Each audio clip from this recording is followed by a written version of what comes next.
Donc voici Ali, alias Oktua. Et pour l'instant, beaucoup de gens veulent que Ali aille en prison.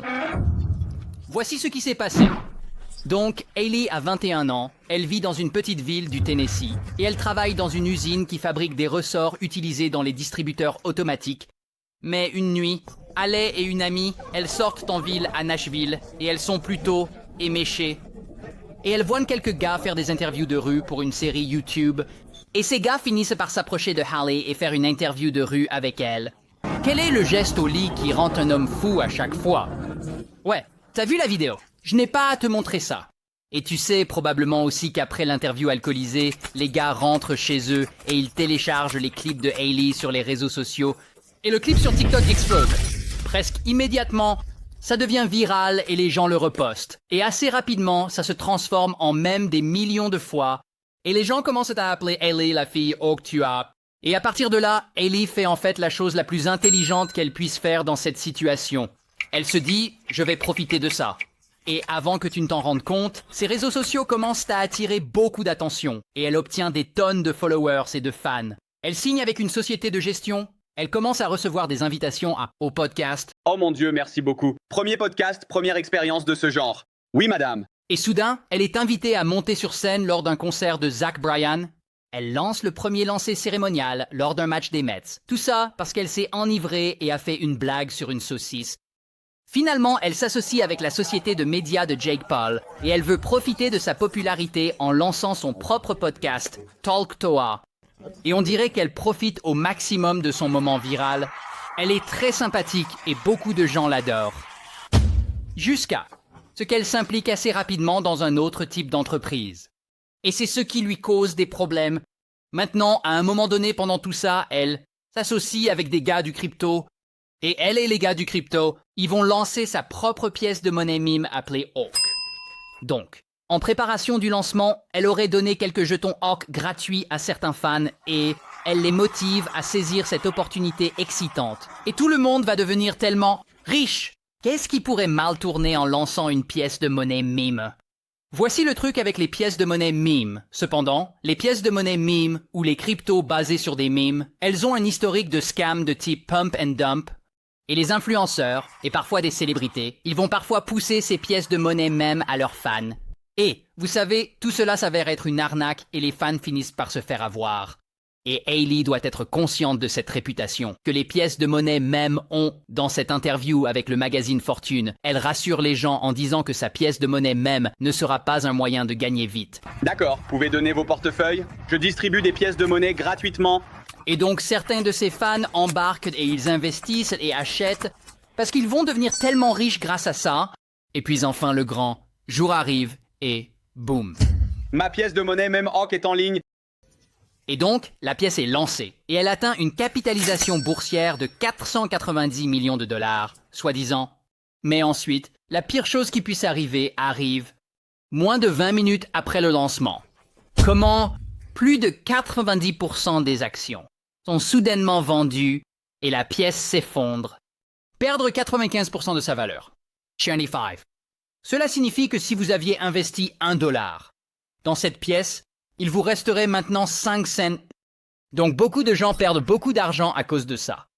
Voici le truc cependant, Hailey, apparemment, ne perd pas d'argent à cause de ça. Et le gars de la crypto avec qui elle est associée, apparemment, ils ne perdent pas d'argent non plus. Mais les fans et les investisseurs, eux, perdent tous de l'argent. Et, comme vous pouvez l'imaginer, ils le sont fâchés.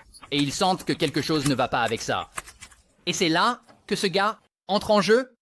CoffeeZilla. Maintenant, CoffeeZilla, c'est un YouTuber. Et il s'est fait un nom dans le monde en ligne en dénonçant des comportements crypto apparemment louches. Donc, CoffeeZilla. Il a observé tout ce lancement de meme coin se dérouler et il trouve tout cela très suspect. Et il est convaincu que c'est une sorte d'escroquerie et il se dit « pas sous ma surveillance ». Alors Hailey et quelques gars de la crypto, ils lancent un espace Twitter. Parce que je suppose qu'ils veulent expliquer aux investisseurs que tout ce truc de meme coin, ce n'était pas vraiment une escroquerie. Ce n'était pas un rug pull. Et peut-être qu'ils essaient de les calmer. Sauf que le principal, gars de la crypto, ce type, Doc Hollywood, le discours de Doc Hollywood aux investisseurs ne prend pas vraiment ses responsabilités. En fait, on a l'impression que ça les blâme un peu. Il y a beaucoup de négativité dans cet espace. Je pense que la crypto attire les personnes mentalement instables. Dans ce truc, si vous êtes dans la crypto, vous êtes probablement mentalement instable et je vais me considérer comme mentalement instable rien que d'être ici en ce moment. On essaie vraiment de s'amuser. On essaye de faire quelque chose de cool. On essaye de donner des tokens meme gratuitement aux gens qui n'ont jamais eu de crypto auparavant, aucun token meme. Et vous devriez m'embrasser. Et CoffeeZilla est là dans l'espace, et le gars attend juste son tour pour parler. Et quand c'est son tour, il leur fait savoir ce qui se passe. J'ai des questions. Je lève la main. CoffeeZilla.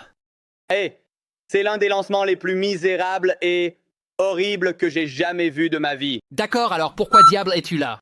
Je l'ai suivi sur la chaîne pendant un moment. Vous avez généré plus d'1 million de dollars en frais pendant que vos fans se faisaient arnaquer. Il y avait des snipers, mais il y avait aussi du trading d'initiés directement lié au compte de votre créateur. Que faites-vous, les gars? Non, ce n'est pas vrai.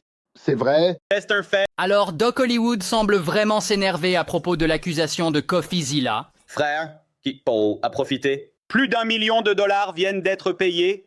Je te dis, une fondation qui paie les gens, et au fait, CoffeeZilla, je ne te pose pas des questions qui sont sans rapport avec les choses les plus importantes que tu as dites, qui se soucient de l'endroit où vont les frais. Ça va pour les factures? Quand tu prends 15%, ça va au directeur, tu prends 15% d'arnaque, alors que tu profites de l'escroquerie. Il n'y a pas d'escroquerie, parce que nous ne l'avons pas fait, nous n'avons pas tiré sur le tapis.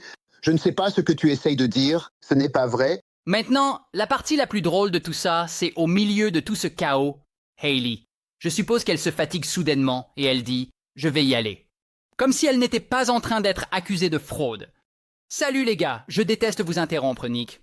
Eh bien, bonjour. Mais bon, je vais aller me coucher et je vous verrai demain. D'accord. Incroyable. Maintenant, pour être clair et juste envers tout le monde impliqué dans ça, je ne sais pas si c'était une arnaque ou un tirage de tapis, comme on dit. Je ne sais pas assez sur l'univers de la crypto pour prendre cette décision. Mais les gens qui connaissent vraiment bien cet univers disent tous « Ouais, c'était un rug pull et elle s'est impliquée avec des gens louches. Maintenant, je sais ceci. Au final, les fans, les investisseurs, ils ont perdu beaucoup d'argent. Alors que Halley et les Crypto Bros, apparemment, ils ont gagné une tonne d'argent. Donc, l'image.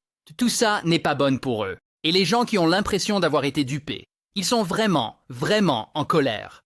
Et certains d'entre eux demandent qu'elle soit jetée en prison. Qui, je vous le promets, ne sera pas jetée en prison. Ça, c'est juste pas possible. Cependant, certains des investisseurs ont déposé des plaintes officielles auprès de la SEC et il pourrait y avoir des poursuites. Mais qui sait? Maintenant, après, tout ça à l'heure actuelle pendant que je filme cette vidéo. En ce moment, Hailey s'est plutôt tue sur ses réseaux sociaux, mais je suis sûr qu'elle réapparaîtra à un moment donné. Et je vous tiendrai au courant si quelque chose se passe au-delà de ça, mais je parie que ce ne sera pas le cas. Je veux dire, les gens ont rarement de vrais problèmes à cause de ces histoires de rug pull dans la crypto. Bienvenue en Amérique.